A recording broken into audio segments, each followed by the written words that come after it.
So this example is similar to the previous one, but here we have the limit as x approaching negative infinity. This one's a little bit trickier. I will tell you guys what to pay attention to later on. But let's see, if we put negative infinity into all the x's, well, when we put negative infinity to here, we square that, it becomes positive infinity. And if you worked out everything here, I will tell you, we will end up with positive infinity here. Even though the inside here seems to be like we get infinity minus infinity, but this is the dominating part, right? And then if we put negative infinity to here, 2 times negative infinity is negative infinity. So here we have my infinity minus infinity case. We cannot say the answer is 0. We don't know. It could be, but we have to do more work. Let's use the conjugate again, just like the previous one. So let's go ahead, multiply the top and bottom by 4x squared plus 3x, and then change the plus to a minus, and then we have the 2x. And then let's do the same thing right here. 4x squared plus 3x, and then minus 2x. All right, multiply out the top. Let's write down the limit as x minus as x goes to negative infinity.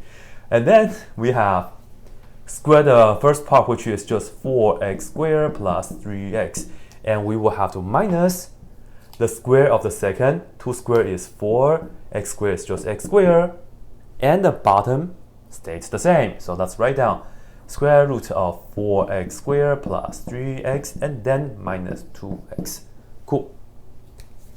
Cancel, cancel. On the top, this is the only thing that's left, right?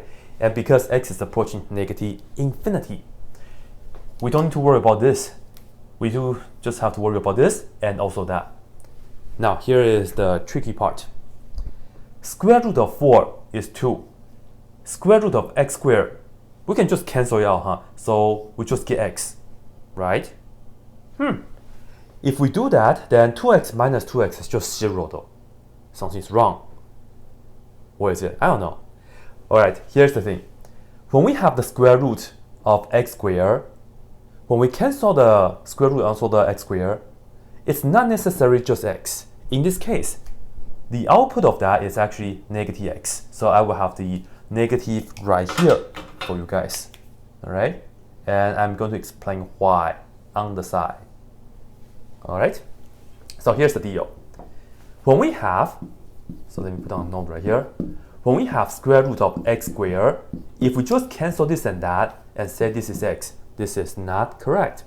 For example, square root of negative 4 inside like this, square. Can we just cancel this and that and say the answer is equal to negative 4? No, because the output of a square root function has to be positive.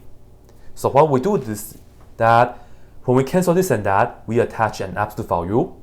So when we cancel this and that, we attach an absolute value, and the absolute value of negative 4 is equal to 4. Alright? And of course, if the inside is positive already, when we cancel out, we don't have to do anything like this, right? And let me just convince you guys that this is actually correct, because square root of negative 4 squared, we will have to do this inside out. So negative 4 squared is 16, and then we take the square root, and you see the answer is equal to 4. Yeah? So that's why we need this absolute value. And when we have absolute value, you have to remember the piecewise definition. This right here is just simply equal to x. If x is greater than or equal to 0, you don't change anything. But if this right here is negative, meaning if x is less than 0, then we will have to negate the result. So we actually get negative x, like so.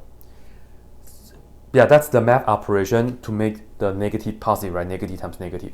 And that's why square root of x squared here is negative x, because x is approaching negative infinity. So we are using this part here. Alright, so all in all, what are we going to get? On the top, we have the 3x. On the bottom, we have this and that. Negative 2x minus 2x, we get negative 4x. Cancel out the x. Ladies and gentlemen, the answer is negative 3/4. Right? Let me just write this down a little bit better for you guys. Yeah. Alright, pretty good. So that's the answer.